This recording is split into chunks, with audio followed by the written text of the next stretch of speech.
Bismillahirrahmanirrahim. Assalamualaikum warahmatullahi wabarakatuh, Lur. Ini kita di Sahabat Sapi, Lur.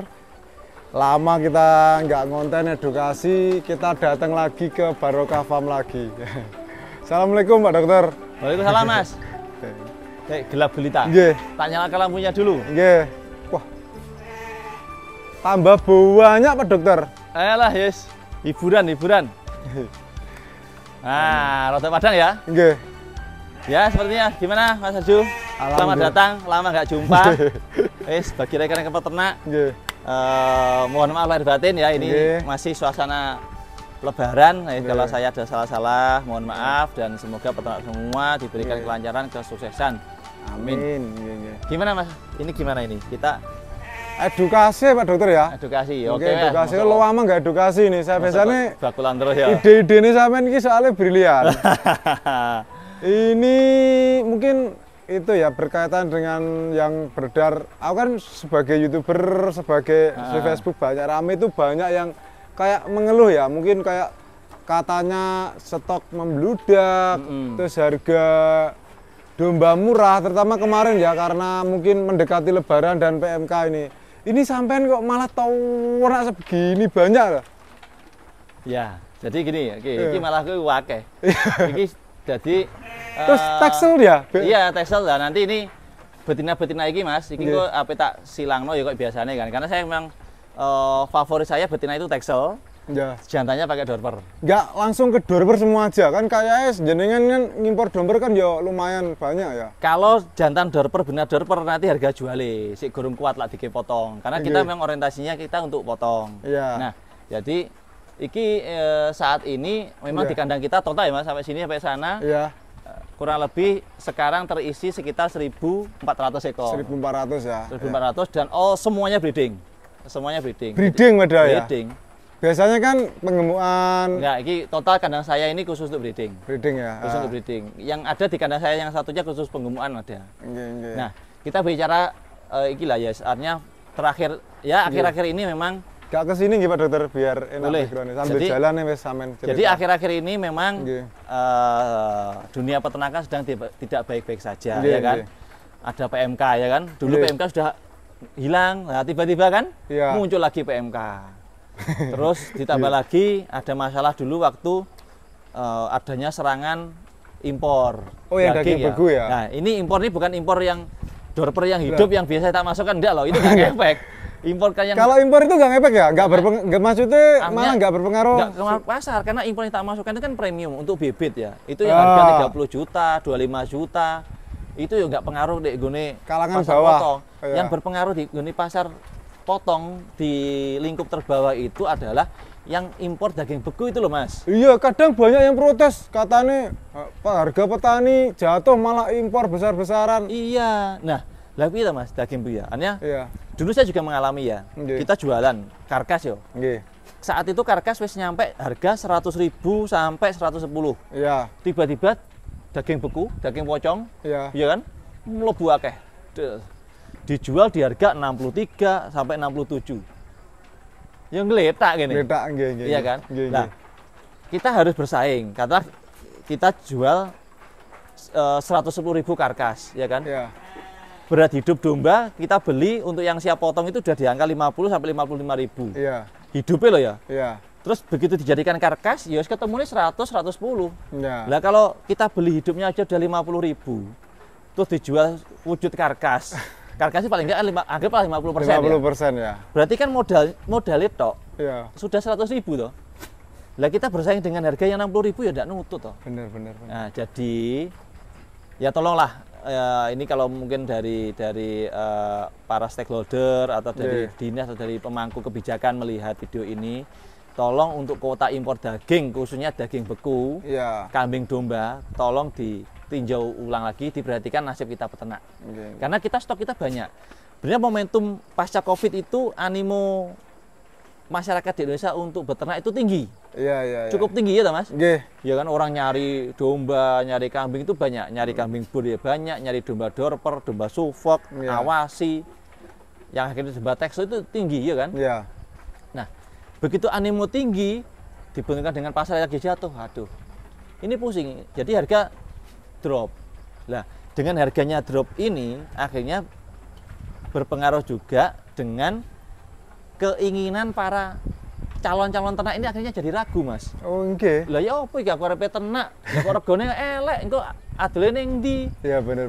Didol ning ndi? Payu rega piro? Lah iki ya rugi ya ngene.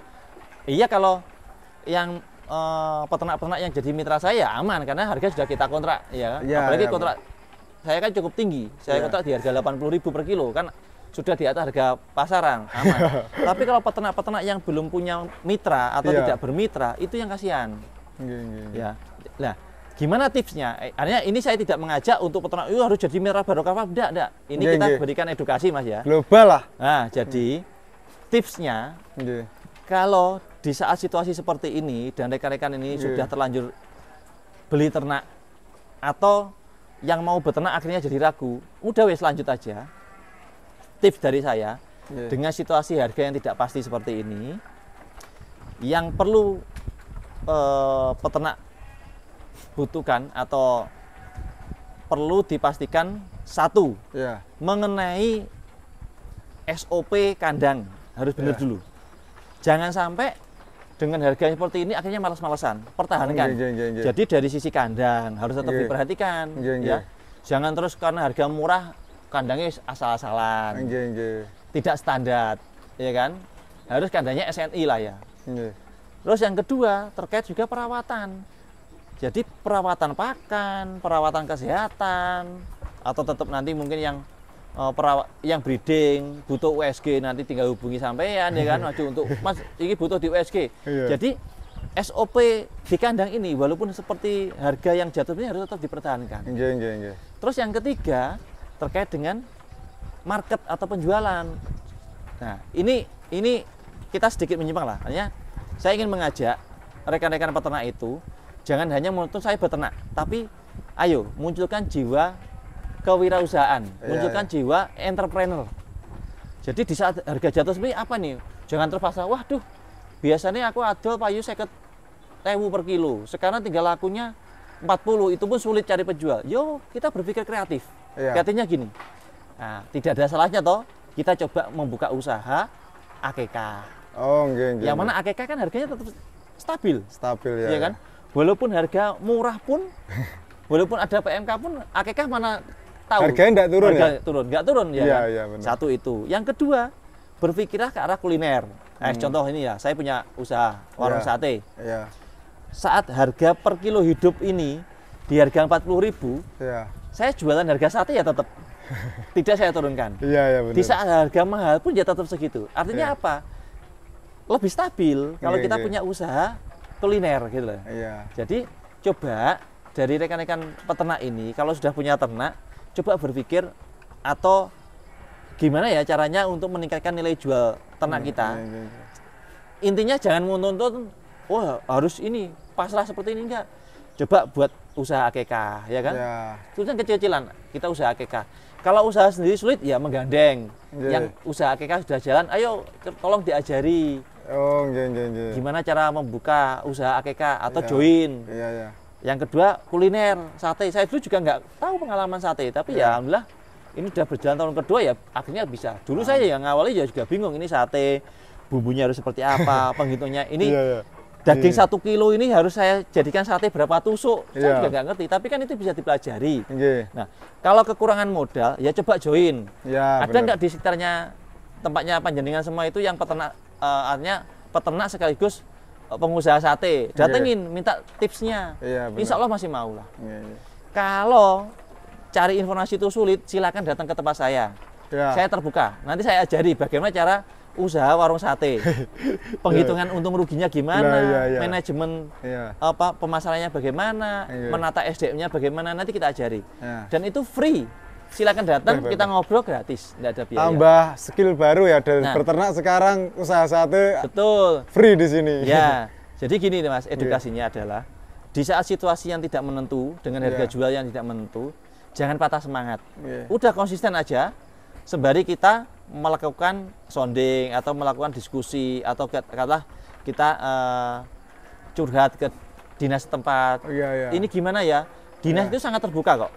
Saya kapan hari baru kemarin ya, saya kedatangan rombongan ke sini ya, dari PKH, Dirjen yang pusat, dari provinsi, dari daerah ke sini. Mereka justru ingin menggali informasi dari saya. Dok, ini gimana ya dengan fenomena impor, apakah berimbas, terus gimana? Artinya apa? Artinya dari pemerintah itu pun tidak tertutup untuk diberikan masukan. Jadi jangan ragu, apalagi kalau di wilayahnya ada paguyubannya. Yang sudah banyak kan HBDKI. Ya udah, silakan langsung sharing aja ke pengurusnya. Nanti pengurus akan meneruskan ke dinas terkait atau mungkin langsung ke DPC atau DPP HBDKI. Jadi semua ada solusinya. Saran saya, dengan situasi seperti ini, satu, tetap semangat. Yang kedua, galilah potensi dari ternak. Dunia entrepreneurnya, wirausahanya. Jadi kita harus lebih bisa melihat potensi pasar. Yang ketiga, ya kita harus tetap istiqomah, menjaga, merawat ternak kita dengan baik. Kira-kira itu Mas tips dari saya.